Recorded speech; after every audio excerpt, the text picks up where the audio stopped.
오늘은 성탄절이라 제가 먼저 말씀을 전하고 그리고 우리가 성탄의 칸탄타 또 찬양을 함께 나누도록 하겠습니다. 아멘. 할렐루야. 아멘. 할렐루야. 아멘. 우리 오늘 이렇게 성탄절을 맞이해서 우리 교회학교 가장 어린 친구들부터 또 우리 작년에 이르기까지 온 가족들이 다 함께 예배 드리게 되어서 얼마나 감사한지 모릅니다. 우리 다 같이 하나님께 감사하는 의미, 우리에게 아기 예수를 보내주신 주님의 사랑을 우리가 기억하며 우리 하나님께 영광의 박수를 올려드리고 이렇게 우리 말씀을 나누겠습니다. 그리고 우리 옆에 있는 분들과 함께 이렇게 인사하고 말씀의 은혜 나누셨으면 좋겠다. 앞뒤 계신 분들과도 인사하겠습니다. 메리 크리스마스. 빛 대신 소망의 예수님을 만납시다.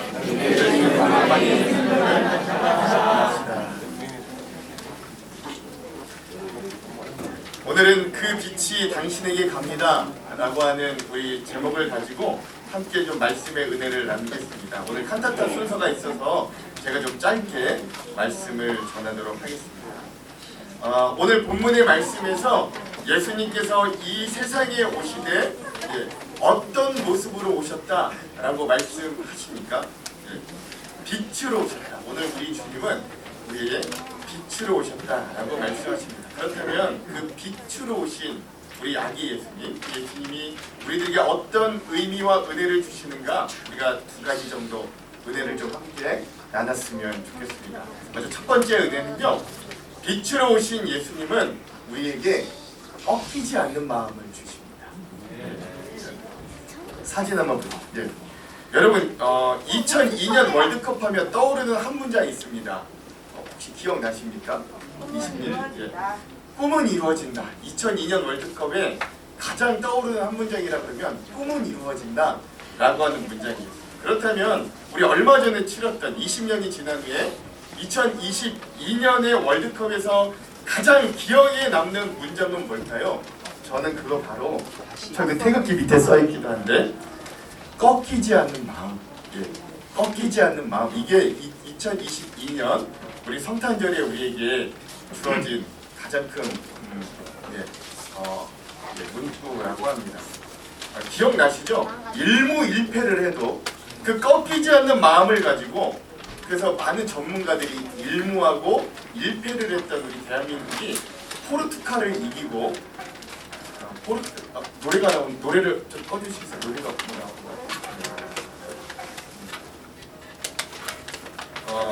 우리가 1무1패를 한 대한민국이 포르투갈을 이기고 16강에 올라갈 수 있는 그러한 가능성이 6%에서 9%밖에 되지 않는다라고 했거든요. 근데 그때 온 국민이 꺾이지 않는 마음으로 응원했고 온 선수들이 꺾이지 않는 마음을 가지고 열심히 끝까지 최선을 다했을 때 16강이라는 현실이 우리들에게 다가왔음을 우리 온 국민이 함께 경험했죠. 여러분 한번 생각해 보십시오. 여러분들이 그것이 어떤 일이든 간에 여러분 상식적으로 어떤 일이 이루어질 확률이 6%에서 9%밖에 안 된다. 그럼 사실 그거 안 되는 거죠. 그렇죠? 여러분 그거 사실 안 되는 거죠. 91%에서 94%가 항상 6%에서 9%를 완벽하게 이겨왔습니다. 이간이 거의 없어요. 그러나 꺾이지 않는 마음은 그걸 뒤집어 역전을 일으키고 기적과 같은 상황을 일으켰습니다. 그게 바로 꺾이지 않는 힘의 능력입니다. 이 꺾이지 않는 마음에 대한 놀라운 실험이 있었어요. 여러분 한 연구실에 진짜 있었던 연구인데 연구실에서 생쥐를 가지고 실험을 한 적이 있었다고 합니다. 그 실험은 이래요. 한 미니 수영장만한 풀에 물을 한 3분의 2 정도 받아놓고 각각의 수영장에 생쥐를 한 마리씩 빠뜨리는 결국 이 생쥐들은 물에 빠져 죽을 상황이었던 거죠. 그런데 이 미니 수영장에 다른 점이 있었습니다. 그게 무엇이냐면 한 수영장에는 빛이 전혀 들어갈 수 없도록 완전히 빛을 차단해서 컴컴하게 만들었고 다른 수영장도 역시 차단막을 통해서 햇빛이 하나도 들어갈 수 없게 만들었지만 거기에 바늘구멍을 하나 뚫어서 거기에 바늘구멍만한 햇빛이 그 안에 비칠 수 있도록 만들어 주었다라는 것입니다. 결과는 어떻게 되었을까요? 아무것도 보이지 않게 차단막을 쳤던 그 수영장의 쥐는 단 3분 만에 죽었다. 그러나 아주 작은 것이지만 바늘만한 구멍을 뚫어서 거기에 빛이 들어가게 했던 생쥐는 얼마나 살아났을까요? 무려 36시간을 살았다고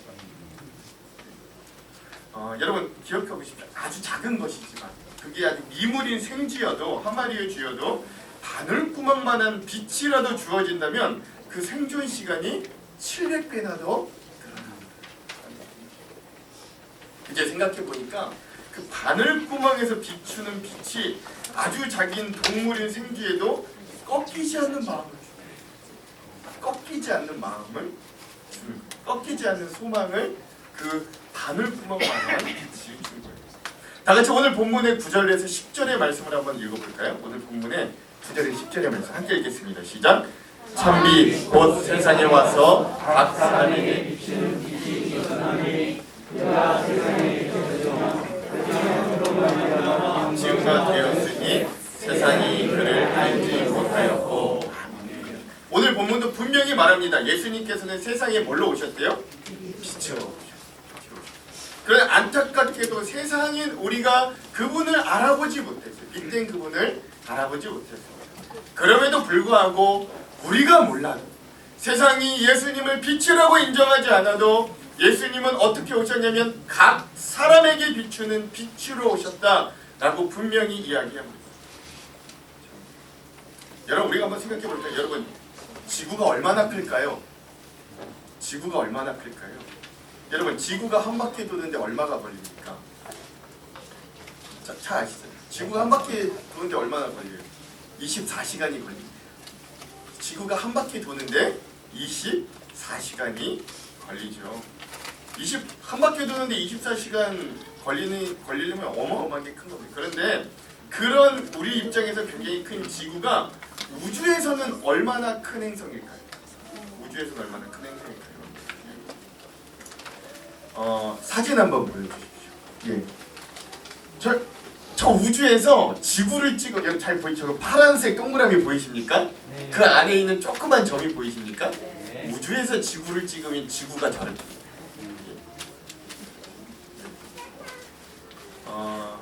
저 사진을 보고 고인이 되셨지만 아직도 천문학에서 최고의 권위를 가졌던 인물로 평가되는 칼 세이건 박사님이 이런 말을 했다고 해요.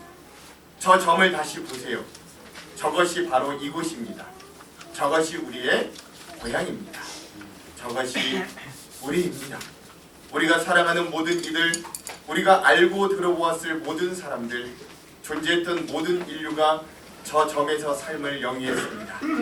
우리의 모든 즐거움과 고통이, 우리가 확신하는 모든 종교, 이념, 경제체제가, 모든 사냥꾼과 약탈자가, 모든 영웅과 겁쟁이가, 모든 문명의 창시자와 파괴자가, 모든 왕과 농부가, 사랑에 빠진 모든 젊은이들이, 모든 어머니와 아버지가, 희망에 찬 모든 아이가, 모든 발명가와 탐험가가, 모든 도덕 선생님들이, 모든 부패한 정치가가, 모든 인기 연예인들이, 모든 위대한 지도자들이, 모든 성인과 죄인들이 저곳 태양빛 속에 부유하는 먼지의 티끌 위에서 살았던 것입니다. 라고 이야기했다. 지구가 우주 보기에는 티끌과 같다. 파란 점과 같다. 라고 이야기하는 거죠. 그래서 온 우주에서 우리가 살고 있는 지구는 저 파란 동그라미 안에 있는 작은 점 하나밖에 되지 않습니다. 그런데 여러분 생각해 보십시오. 온 우주를 만드신 하나님은 자신의 사랑하는 아들을 빛으로 만드셔서 저 온 우주의 주인, 저 우주보다도 크신데 저 바늘구멍 같은 지구에 우리를 만나기 위해 찾아오십니다. 마치 앞에서 말씀드렸던 것처럼 생쥐에게 꺾이지 않는 마음을 주셨던 그 바늘구멍의 빛처럼, 그리고 저 바늘구멍 같은 지구에 찾아오신 온 우주의 주인이신 그 예수님은 빛으로 우리가 다시금 살아갈 힘과 의미와 가치를 허락하여 주십니다. 사랑하는 성도 여러분, 그래서 저는 여러분 예수님께서 이 땅에 빛으로 오신 이유가 바로 저와 여러분들에게 꺾이지 않는 마음을 주시기 귀함이라고 저는 믿습니다. 아멘. 여러분들도 그렇게 믿으시고 다시 한번 아멘 해주시기 바랍니다. 아멘. 세상이 아무리 어려워도, 세상이 아무리 나를 힘들게 하여도, 어두워도, 모든 상황이 나를 포기하게 만들고 내가 주저앉게 만들고 내가 원래 그렇지, 나는 스스로 무너뜨리고 내가 스스로 넘어지게 만들어도 세상이 이제 너희의 믿음은 틀렸어, 이건 누가 봐도 상식적으로 내가 이긴 게임이야 라고 우리들에게 아무리 소리 지르고 협박해도 그 예수님을 믿는 사람들에게 예수님은 귀엽고 바늘구멍만한 빛으로 찾아오셔서 그 우리가 이유를 알 수 없는, 도저히 세상은 감당할 수 없는 소망과 믿음을 우리에게 허락하여 주십니다. 아멘. 예수는 그런 어두움으로 가득한 우리의 마음에 사랑의 바늘로 그 마음을 뚫어 빛을 보게 하십니다.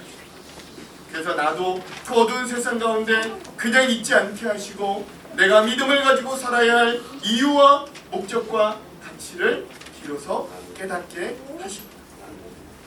자, 다같이 상식적으로 생각해 봅시다. 예수님께서 우리를 구원하러 이 세상에 오셨을 때 모습은 어떤 모습이었습니까?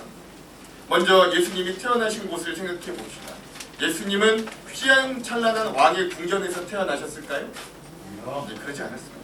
그분은 여간방 하나가 없어서 말의 먹이통인 말구유에서 태어나셨습니다. 예수님은 언제 태어났습니까?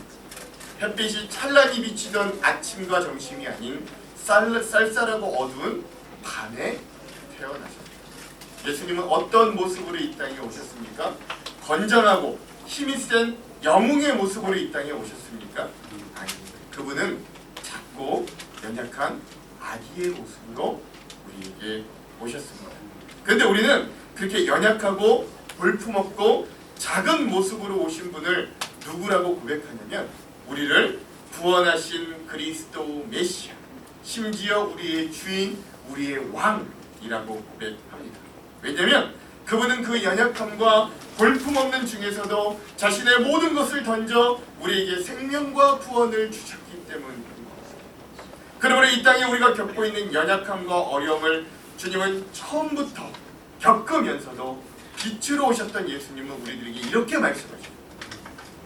온 우주의 주인인 나도 너희와 똑같이 약하고 어려움을 당하고 고난을 당하며 심지어 너희를 위해 내 목숨도 주었다. 그러니 너희도 그러한 나를 보고 힘을 얻어라. 소망을 발견해라. 저 드넓은 우주보다 더 큰 내가 너희를 살리려고 너희를 만나기 위해 저 바늘 같은 지구 너희의 삶에 찾아왔습니다. 이제 너희도 그 빛을 보고 살아라. 아멘. 라고 말씀하십니다. 어두운 밤 한가운데서도 가장 또렷하게 빛나는 별이 동방박사를 이끌어 아기 예수님이 계신 곳으로 인도하였듯 오늘 우리도 밤과 같은 우리의 인생에 한 줄기 빛이 되어 주신 그 예수님이 계신 곳으로 함께 찾아가서 꺾이지 않는 마음, 그 꺾이지 않는 소망을 가진 빛 대신 예수님을 소유한 저와 여러분들이 되기를 주님의 이름으로 축원합니다. 아멘. 우리 옆에 있는 분들과 함께 이렇게 한번 도전해 볼게요. 빛 대신 예수님이 우리와 함께 계시니 꺾이지 않는 소망을 소유합시다. 시작. 빛 대신 예수님이 우리와 함께 계시니 꺾이지 않는 소망을 소유합시다.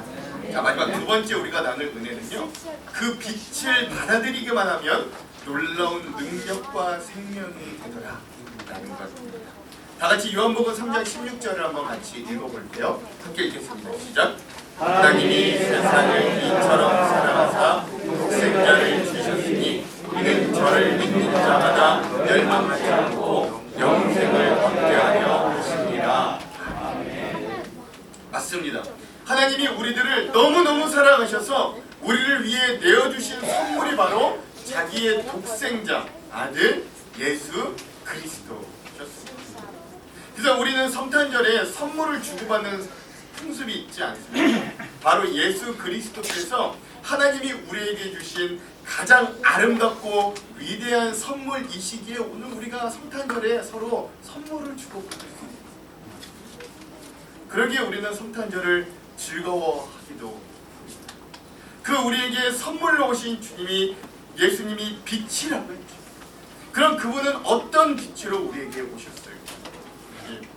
여러분, 제가 곰곰이 생각해 보니까 성경 중에서 이 빛이 아주 강렬하게 비쳤던 장면이 하나가 떠올랐는데요. 그 장면이 바로 하나님께서 세상을 가장 처음 만드셨을 때였습니다. 여러분 잘 생각해 보시면 창세기 1장에 보면 하나님께서 이 세상을 창조하셨을 때 빛을 만들어내고 그 빛을 관장하게 한 이야기가 두 번이 등장합니다. 두 번이 등장합니다. 첫 번째 날 하나님께서 세상의 맨 처음 날 하나님께서 세상에 뭘 만드셨습니까? 우리 다 같이 창세기 1장 3절 한번 읽어볼까요? 한번 읽겠습니다. 시작. 하나님이 이르시되 빛이 있으라 하시니 빛이 있었고 아멘. 뭐 만드셨다고요? 빛을 만드셨어요. 근데 여러분 제가 그럼 한번 문제 또 하나 내볼게요. 그러면 여러분 넷째 날은 하나님이 뭐 만드셨는지 아십니까? 넷째 날. 넷째 날은요 바로 해와 달과 별들을 만드셨어요. 근데 여러분 좀 이상하지 않으십니까? 우리 상식적으로 우리들에게 빛을 주는 건 직접적으로 빛을 발산하는 발광체인 태양, 그리고 그 태양의 빛을 반사해서 우리들에게 그 빛을 전달해주는 달과 별이 있다고 여겼는데 하나님은 그것들보다도 먼저 이미 가장 첫날에 그 모든 것들을 덮어버리는 가장 강력한 빛을 만들고 계셨더라 라고 하는 것. 왜 이렇게 겹치는 일을 두 번이나 하셨을까요? 곰곰이 생각하던 중에 이런 답을 찾게 됩니다. 첫째 날의 빛과 넷째 날 해와 달과의 별은 차원이 좀 다른 빛이었다라는 거예요. 그리고 그 첫째 날의 빛은 온 우주의 생명과 활력을 불어넣은 생명의 빛이라면 하나님이 네 번째 해와 달과 별이 있으므로 우리에게 계절과 시간과 중력이 생기게 하신 그런 빛은 좀 다르다. 즉 질서와 그 질서 안에서 살아갈 수 있는 한계가 넷째 날부터 생기게 되었다라고 할 수 있는 겁니다. 그렇다면 여러분 생각해 보십시오. 오늘 우리에게 빛으로 오신 예수님은 그 두 가지 빛 중에 어떤 빛으로 오셨을까요? 첫째 날의 빛으로 오셨을까요? 넷째 날의 빛으로 오셨을까요? 네. 저 아무리 생각해봐도 그 첫째 날의 빛으로 오늘 우리들에게 오셨다라고 상식적으로 생각해봅니다. 그러므로 오늘 우리들에게 빛으로 오신 예수님은 태양과 달과 별에 갇힌 빛이 아니라 모든 혼돈과 어두움과 공허를 일시에 물리치고 하나님께서 생명을 살아내게 하신 그 첫째 날의 빛의 모습으로 오늘 우리들에게 찾아오셨다는 것.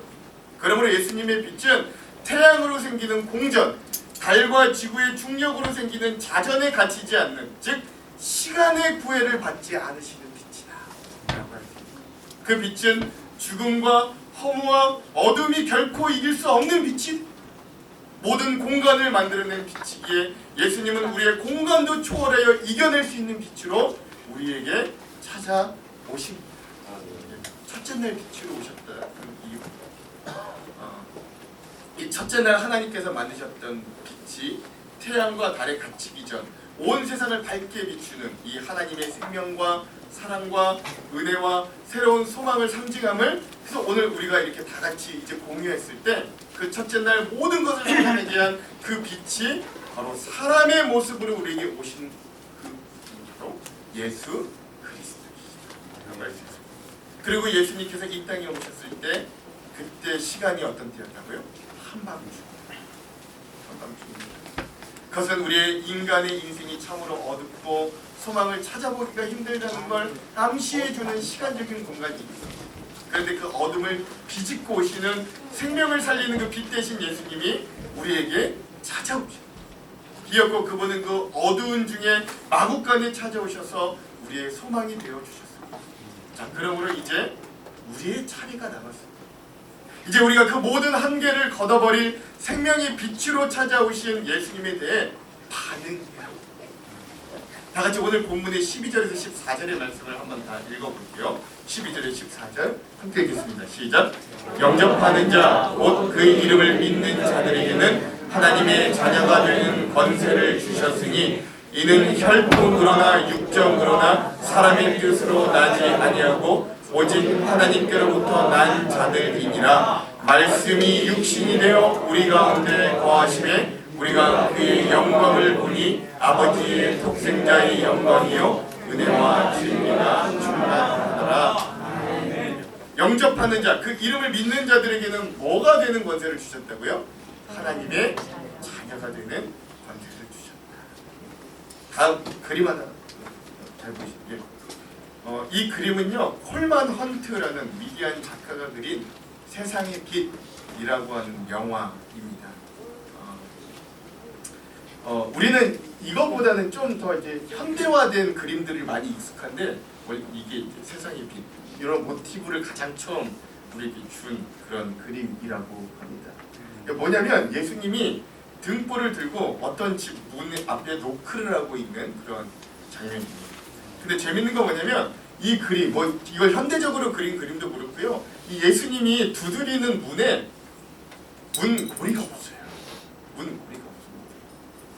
바깥쪽에, 그 바깥쪽에서 이 문을 두드리시는 그 바깥쪽에는 문고리가 없는 거예요. 그래서 밖에서는 이 문을 열 수가 없는 거죠. 그럼 이 문을 열 수 있는 방법은 뭘까요? 안에 있는 사람이 그 문을 열어야 밖에 사람들이 들어올 수 있는 거죠. 오늘 우리 예수님도 우리의 마음 문 밖에 오셔서 저 등불을 들고 우리의 마음에 노크를 하십니다. 그 놀라운 세상의 빛이 되셔서 오늘 우리를 찾아 우리의 마음에 노크를 합니다. 우리가 마음의 문을 열고 나아가야 우리 세상의 빛으로 오신 우리에게 생명을 주신 그 주님을 모셔드릴 수 있는 거예요. 우리 지난주도 읽었었는데 다시 한번 좀 나눴으면 좋겠어요. 요한계시록 3장 20절 한번 같이 읽어볼게요. 시작. 볼지어다 내가 문 밖에 서서 두드리노니 누구든지 내 음성을 듣고 문을 열면 내가 그에게로 나가 그로 그는 나로 얻어 먹으리라. 이 말씀과 같이 즉 이제는 우리가 그 빛 대신 주님, 우리를 찾아오신 주님을 우리의 마음을 열고 영접할 수 있어야 합니다. 이게 바로 은혜 받은 자의 자세입니다. 사랑하는 성도 여러분, 오늘 이 성탄, 이 세상의 빛으로 오신 그분이 우리에게, 나에게, 우리 한 장로교회, 우리 온 가정에 찾아가십니다. 빛으로 찾아가십니다. 저 캄캄한 온 우주 가운데 바늘구멍 같은 파란 점과 같은 그 지구에 살고 있는 우리들에게 찾아오셔서 그 빛을 내어 주시려고. 그러니 오늘 우리가 그 예수님을 받아들이고 영접하는 사람들이 되기를 간절히 소망합니다. 아멘. 그리고 그 빛이 우리에게 오심을 기뻐할 수 있기를 소망합니다. 아멘. 그리고 그 주님을 영접하여 그 빛 가운데 거하는 사람들이 되기를 주님의 이름으로 축원드립니다. 아멘. 우리 옆에 있는 분들과 함께 이렇게 한번 마지막으로 도전해 볼게요. 그 빛은 받아들이기만 하면 놀라운 능력과 생명이 됩니다. 시작. 그 빛은 받아들이기만 하면 놀라운 능력과 생명이 됩니다. 말씀을 마무리합니다. 오늘 이 기쁜 성탄, 우리에게 빛으로 오신 예수님, 그 빛이 우리의 마음과 삶에 함께 하시기를 원하며 우리의 마음을 두드리시는, 높아하시는 그 주님이 오늘 우리에게 오시니 오늘 성탄을 맞은 우리들도 우리의 마음을 활짝 열어 세상의 빛 대신 그 예수님을 받고 우리도 빛된 자들이 되기를 간절히 소망합니다. 아멘. 그 빛을, 그 주님을 받아들임으로 여전히 어두운 우리의 삶에 꺾이지 않는 소망, 꺾이지 않는 마음, 꺾이지 않는 믿음을 품는 자들이 우리 한장로교회 성도들이 되기를 간절히 소망합니다. 우리는 이 성탄 예배가 끝나면 다시 저 어두운 세상 우리의 현실로 돌아가야 할 것입니다. 그러나 우리가 빛 대신 예수를 품은 또 다른 빛된 자임을 잊지 마시고 우리가 한 주가 이제 곧 한 해가 마무리되는 이 한 주도 다시 한번 빛으로 세상의 빛과 소금으로 나를 비치고 세상을 비치는 그 주님의 빛된 자녀들로 서실 수 있는 귀한 인생들이 다 되시기를 주님의 이름으로 축원합니다. 축원합니다.